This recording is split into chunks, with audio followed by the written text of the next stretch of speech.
Jangipur super speciality হাসপাতালের এক প্রসূতির প্রসবে মৃত নবজাতকের জন্ম হয়। পরিবারের অভিযোগ, হাসপাতালের গাফিলতিতে নবজাতকের মৃত্যু ঘটেছে।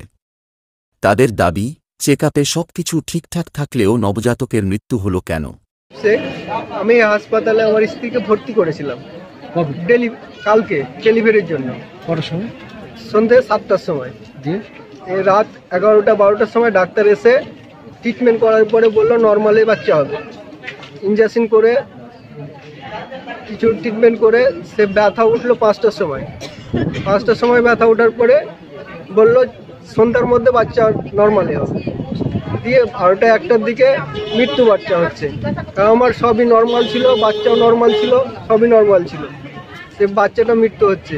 এটা নার্সের আর ডাক্তারের গাফিলতির জন্য আমার বাচ্চাটা মৃত্যুবরণ করেছে।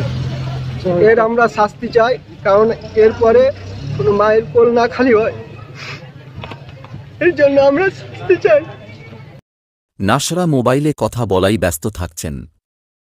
রোগীর আত্মীয়রা কিছু বললে তা কর্ণপাত করছেন না। এছাড়াও অভিযোগ উঠছে নার্সদের অশ্লীল কথাবার্তা ও দুর্ব্যবহারের। যে মাকে কেমন ভাবে সুস্থভাবে বের করা হয় সেই ব্যবস্থাও করে না। বলছে তুই একাই হচ্ছিস, তুই একাই নিয়েছিস, স্বামীর কাছে থেকেছিস, তো তোদের নাই, তোদেরকেই করতে হবে সন্তান তৈরি। এইরকম নোংরা ব্যবহার কে কারা বলছে? এরকম নার্সরাই বলে, নার্সরা ডাক্তার বাবু যা আছে শাস্তি, নার্সদের বেশি শাস্তি চাই বলছে। হ্যাঁ, নার্সদের বেশি শাস্তি। মানে কত কষ্ট, ওরা মা হয়নি, ওরাও সেই মা, কেন এরকম গাফলতি করবে? তার জন্য শাস্তি চাই আমরা। আর কিছুদিন আগেও হয়েছিল, মানে আমার বাচ্চা আছে, আমি কিন্তু আপনার বাচ্চা দেখছি যে মরে যাচ্ছে, তাও নার্সেরা হাত দিচ্ছে না। কিন্তু আমার বাচ্চার ভয়ে আপনার বাচ্চার কথা আমি তুলে ধরিনি। এইরকমই হচ্ছে হসপিটালে। বসে বসে মোবাইলে কথা বলছে, কথা বলছে। যারা আয়া আছে, যারা নার্স আছে, তারা তো তাদের সেবাতে থাকতে হবে। কখন কাজ দরকার হচ্ছে, কখন কি হচ্ছে, সেই কাজ করে না, নিজের কাজ নিয়ে ব্যস্ত থাকছে। দুর্ব্যবহার করছে। হ্যাঁ, দুর্ব্যবহার। নাম আনসুরা বিবি। এবং পুরুষদের ভেতরে যাওয়ার অনুমতি না থাকলেও টাকার বিনিময়ে পুরুষদেরকে ভেতরে যাতায়াতের সুযোগ করে দিচ্ছেন গেটম্যানেরা।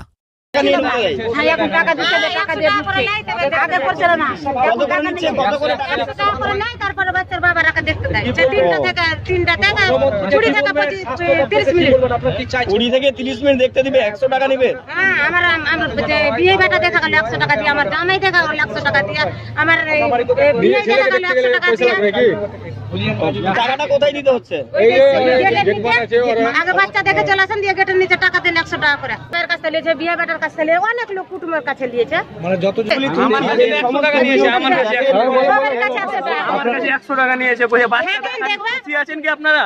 যেটা বলছে কি, আমি বললাম হ্যাঁ, বাচ্চা দেখলে তো খুশি অবশ্যই হবো, কিন্তু তবুও বলছে কি তাহলে 100 টাকা খুশি করো আমাদেরকে খুশি করলে বাচ্চা দেখতে পাবা বলছে আমাদের। বাড়ি আমার ধুলিয়া। কতদিন আগে বাচ্চা হয়েছে? বাচ্চা আপনার কালকে দুপুরে হয়েছে। আপনার কাছে টাকা নিয়েছে? তাহলে আমার কাছে 100 টাকা নিয়েছে।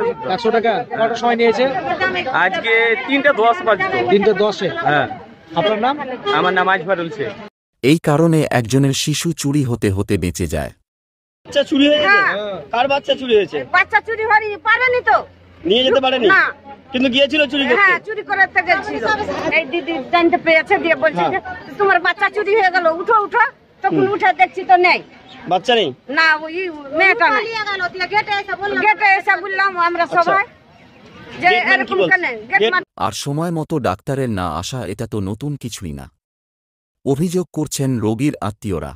জঙ্গিপুর থেকে মোহাম্মদ হোসেনের রিপোর্ট, জঙ্গিপুর নিউজ।